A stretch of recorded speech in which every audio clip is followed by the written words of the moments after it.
ہو رہا ہے. Would you compare it جو آپ نے دیکھیے بات ہم آپ کو بتائیں, Afghanistan has been a battle ground then and also today. because اس وقت میرے خیال سے اسلام کافی تھریٹ میں آپ کو واضح کرتے ہیں. ہاں دیکھیے افغانستان میں جب سوویٹس کے خلاف ہم نے جہاد کیا تھا تو آپ نوٹ کریں گے کہ اس 10 سال کے عرصے میں پاکستان کے اندر ایک خود کش حملہ نہیں ہوا. نہیں, پاکستان میں کوئی دہشت گردی مجاہدین کی طرف سے نہیں ہوئی. نہیں اور افغان مجاہدین نے ایک ایکٹ آف ٹیرر پاکستان میں نہیں کیا تھا. نہیں, اور سوویٹ آکوپیشن تھی, سارے افغانستان میں لڑتے تھے جا کے اور سوویٹس کو نکال دیا. بعد میں وہ خود لڑے افغانستان میں, وہ دوسری بات ہے, پھر ہم نے, مگر انہوں نے ہمیں کوئی پرابلم نہیں دی. صحیح. اچھا ملا عمر کے دور میں ہاں اب جو امریکن افغانستان میں داخل ہو گئے ہیں, آپ ایک بات نوٹ کریں گے کہ افغان مجاہدین جو اس وقت لڑ رہے ہیں ان میں اور 80s کے افغان مجاہدین میں کوئی فرق نہیں ہے. صحیح جی. ملا عمر اور گلبدین حکمتیار اور جلال الدین حقانی وہی پرانے مجاہدین ہیں جو سوویٹ کے خلاف لڑے تھے. بالکل جی. ان کی آئیڈیالوجی بھی تبدیل نہیں ہوئی. صحیح جی. سوویٹ آکوپیشن ہو یا امریکن آکوپیشن ہو وہ تو کوئی فرق نہیں پڑتا. بالکل. آکوپیشن ہے فورن فورسز کی اور اس کو نکالنا ہے. افغان مجاہدین نے آج تک پاکستان میں کوئی دہشت گردی نہیں کی ہے. ٹھیک ہے. پاکستان میں جو گروپ دہشت گردی کر رہے ہیں جو اپنے آپ کو پاکستانی طالبان کہتے ہیں, وڈ یو بلیو اٹ کہ افغان طالبان ان کو ڈسون کرتے ہیں. افغان طالبان کہتے ہیں ہمارا کوئی تعلق اور واسطہ ان کے ساتھ نہیں ہے, انہوں نے ہمارا نام استعمال کیا ہے اور ہمیں بدنام کر دیا. اور جو اسلام کو بدنام کرنے میں پاکستانی طالبان کا ہاتھ ہے کہ جو بیت اللہ محسود یا فضل اللہ والے سوات والے جو ہیں, اس سے زیادہ بڑی نقصان اور تکلیف اسلام کو کبھی کسی گروہ نے نہیں پہنچائی ہوگی جن سو کالڈ پاکستانی طالبان نے پہنچائی ہے. اور جو خورزی انہوں نے پاکستان میں مچائی ہے کہ اس اللہ کے دیے ہوئے تحفے پاکستان کو بیڑا غرق اس طرح کر رہے ہیں کہ یہ ہندو اور یہودیوں کا کام کر رہے ہیں. Basically they are working for Jews and Hindus even ideologically, اگر وہ نہ بھی چاہتے ہوں یہ نادان دوست کی حیثیت سے یا براہ راست غداروں کی حیثیت سے.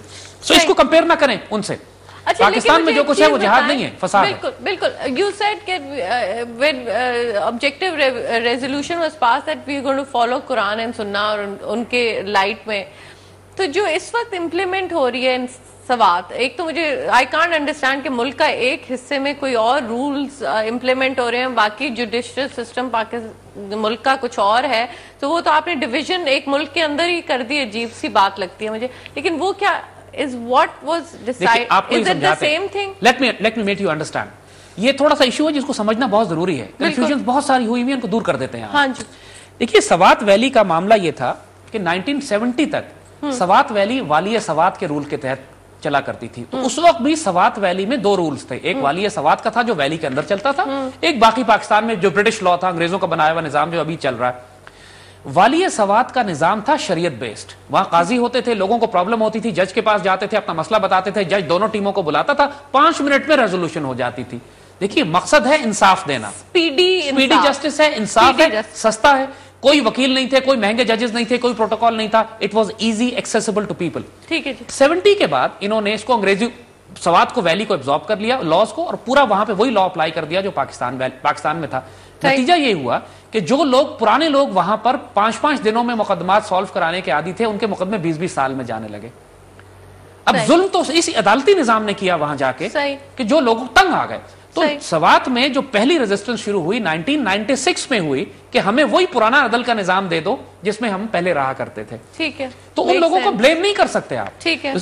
اس وقت تو 9/11 بھی نہیں ہوا تھا, دہشت گردی بھی نہیں تھی. ان لوگوں نے صرف ایک موومنٹ شروع کی تھی اور انہوں نے غصے میں آ کے ہتھیار اٹھائے تھے کہ جی ہم یہاں پہ شریعت نافذ کریں گے. ٹھیک ہے جی. اچھا یہ شریعت نافذ کرنا ملیٹنٹس کی ڈیمانڈ نہیں ہے, صحیح, پاپولر ڈیمانڈ ہے. صحیح, یہ بات ذہن میں رکھیے گا. بیکاز آف اسپیڈی جسٹس, جو ہم کہتے ہیں ابھی بھی آپ اسپیڈی کورٹس لگائیں اور آپ یہاں بھی انصاف جلدی دیں. ہوتا یہ کہ جب پاکستان میں تحریک طالبان پاکستان نے بغاوت شروع کی ریاست کے خلاف, یہ تو دہشت گرد تھے, مگر انہوں نے لوکل ایموشنز کو ایکسپلائٹ کیا کہ جی ہم شریعت نافذ کرنے کے لیے آئے ہیں, ہم سپیڈی جسٹس دیں گے, اور لوگوں کو چاہیے کہ ہمارے پاس آئیں, ہم سپیڈی جسٹس دیں. اب جس آدمی کی زمین پہ قبضہ کیا ہوا ہے کسی ظالم نے, اور عدالت اور سیشن کورٹ اور ہائی کورٹ سے اس کا فیصلہ ہی نہیں ہو رہا, تو وہ کیا کرے بیچارہ. وہ ان کے پاس جاتا تھا, اگلے دن فیصلہ ہو جاتا تھا, کسی کی جرت نہیں تھی ان کے خلاف بات کرے.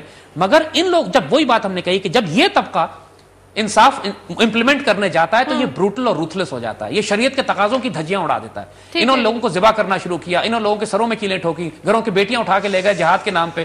یعنی what they started to do was ظلم.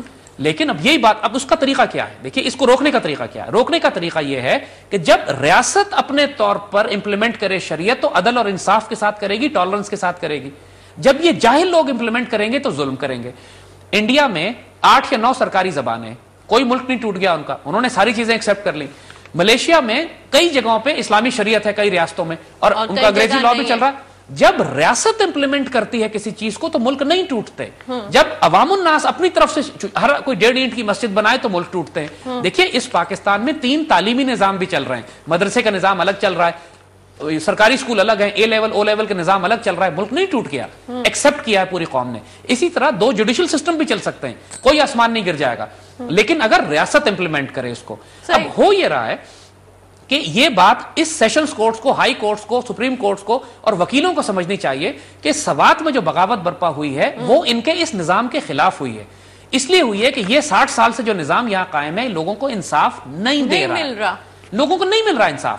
تو اگر یہ ججز اور یہ وکیل اور یہ سپریم کورٹ اور ہائی کورٹ اپنے آپ کو ٹھیک نہیں کریں گے تو کل وہ ڈیمانڈ آج سوات والوں کی ہے, کل پشاور والے بھی یہی ڈیمانڈ کریں گے. صحیح جی. اور پھر اس کے بعد نیچے اسلام آباد والے بھی کریں گے. سو دس از گوئنگ ٹو اسپریڈ, اور اس کو اسپریڈ ہونا چاہیے. تو اس کا طریقہ کیا ہے؟ طریقہ یہ ہے کہ ریاست فیڈرل شریعت کورٹ آپ نے بنائی ہوئی, اسلام آباد میں ایک کورٹ موجود ہے. سپریم کورٹ اگر فیصلے قرآن و سنت کے مطابق اور شریعت کے مطابق کرنے لگے تو پھر کیا, پھر ختم ہو گیا, جھگڑے کوئی نہیں. یہ ڈیسیژنز جلدی بھی ہوں گے. آپ کیوں ایک جو آج کل کا سسٹم ہے اس میں بدترین ملک کے قاتل, ڈاکو اور چور جو ہیں وہ اچھے سے اچھا وکیل کر لیتے ہیں اور بری ہو جاتے ہیں. یہ وکیل پھر انصاف مہیا کر رہے ہیں معاشرے کو, یا معاشرے میں ہے ہی نہیں, سوشل جسٹس ہے ہی نہیں. اس ملک کے 2 سب سے بڑے مسئلے ہیں. دیکھیے ایک کرپشن ہے, ملک میں ہر لیول پر کرپشن ہے اور کسی کرپٹ آدمی کو سزا نہیں ملتی, بلکہ تو ہم ماشاءاللہ بڑے بڑے عہدے دیتے ہیں اس ملک میں انہیں. اور دوسری طرف جو ملک میں لا اینڈ آرڈر سسٹم ان کو چھوڑتا ہے, اور اس میں دوسرا جو فساد کرتے ہیں زمین پہ, قتل و غارت اور ڈکیتی, چوری, کڈنیپنگ فار رینسم, ان کو سزا نہیں ملتی اس ملک میں. جب آپ عدل نہیں کریں گے, انصاف نہیں کریں گے کرپشن پہ اور لا اینڈ آرڈر پہ, تو پھر وہ طالبان ٹائپ موومنٹس پھیلیں گی. تو ریاست کا کام یہی ہے کہ ریاست شوڈ ویک اپ. اس حکومت کو, حکمرانوں کو, ججوں کو, لائرز کو, وکیلوں کو, فوج کو, میڈیا کو ہوش میں آنا چاہیے کہ ان کے خلاف ایک بغاوت جو برپا ہوئی ہے ٹرائبل ایریز پہ, جو پھیلتی چلی جا رہی تھی, اب اس لیے نہیں پھیلی, سوات میں اس لیے امن ہو گیا کہ انیشیٹو حکومت نے لے لیا کہ ہم شریعت نافذ کرتے ہیں, ہم قاضی اپوائنٹ کریں گے, ریاست کا سیٹ اپ اس کو مینج کرے گا, which is good, there's no harm. تو اس کو نیگیٹو لائٹ میں کیوں اتنا, دیکھیے نیگیٹو لائٹ میں وہ کنفیوژن کریٹ کر رہا ہے. نیگیٹو لائٹ میں وہ لوگ پریزنٹ کر رہے ہیں جن کا سسٹم خطرے میں پڑ گیا, بیکاز یہ انگریزوں کا بنایا ہوا نظام 60 سال کا اب یہ خطرے میں آ گیا, یہ خطرے میں آ گیا, ان کو ری سٹارٹ لینا پڑے گا, ان کو ری سٹارٹ لے. اب یہ وکیل جو ساری عمر انگریزوں کے قانون پڑھ کے قتل کے مقدمات میں 20 سال گھسیٹ کے اپنی فیسیں لیتے رہے, اگر شریعت کا نظام آ جائے گا وکیل تو غائب ہو جائیں گے بیچ میں. لیکن زید صاحب بریک کا بھی ٹائم ہے, ایک سوال پھر کروں گی, بریک کے بعد جواب دیجیے گا کہ انگریز نے تو سسٹم بنایا, انگریز وہ اگر سسٹم اپنے پاس چلا رہا ہے تو وہ تو 20 سال نہیں دے رہا سزائیں دینے میں, اور یا لینڈ ڈسپیوٹس میں یا کسی ڈسپیوٹ میں, وہ تو سزا پھر بھی ایک ٹائم فریم کے اندر دے رہا ہے. تو ہمارے پاس آتے آتے یہ 20 سال والا چکر کیسے, اسی لا پہ ہم یہ 20 سال کیسے کھینچتے ہیں؟ لا میں تو خرابی نہیں ہوئی نا. نہیں جی, لا میں خرابی ہوئی. دیکھیے انگریزوں کے ہاں بھی کوئی انصاف نہیں ہے, ان کا بھی. بریک لے لوں؟ جی بریک لے. چھوٹی سی بریک ہے, وی بی رائٹ بیک.